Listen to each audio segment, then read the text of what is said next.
टाचो बचो अस्सलाम अलैकुम वरहमतुल्लाहि वबरकातुहू 8वीं जमात हंज कशर किताब हुंद सबक हवाई जहाजुक ब्याख हिस्स कर बह तह ब्रोह कन पेश। बह पर सबक युंद यह गोडनुक जहाज वुडनावनुक तजुर्बह रूद सिर्फ 12 सेकंडन जारी। अत वक्तस मज वुथ्यो यह जहाज सिर्फ 25 फुट दूर ताम।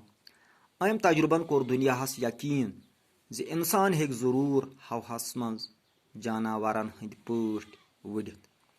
राइट बरादरान छ हवाई जहाज़िक असली ईजादकार मानने यवान। साइंस तो टेक्नोलॉजी हंद बरकत कर इंसानन वारियाह तरक्की। यानी येले गोडनुक जहाज वुडनोवनुक संज कोर वुडनो राइट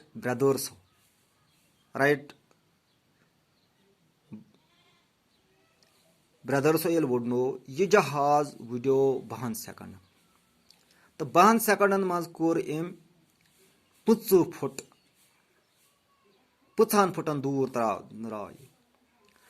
तो इंसानस गो यकीन अम अत पे काम करन वालन सोचन वालन गो यकीन यम अम कोशिश करान कि गस हेकन वुडित कि ना हेको अत मज कामयाब गसित हेको जरूर जानवरन हंद पट हवास मज वुडित अक जाय पे बेस जाय गसित।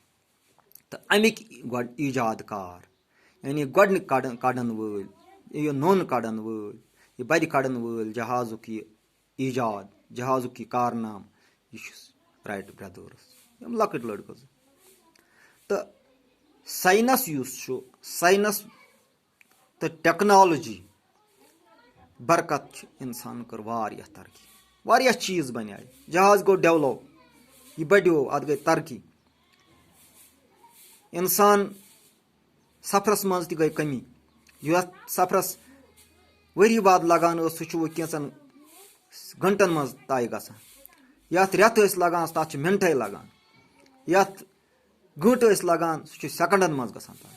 लिहाजा अल्लाह ताला कोर वारियाह अम जहाज के सब अमिस इंसानस वारियाह आसाइश अता। तो यह अल्लाह ताला सुंद फजल करम ये इंसान दिमागस काम हेवान यह दिमाग इंसानस कत कोर वातनावान।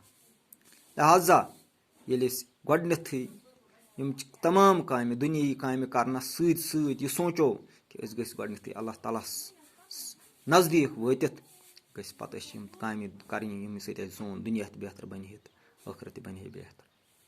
यह सबक उम्मीद कि परनस सत दियो घर तुम लेखनस कुन तवज्जो। वसल।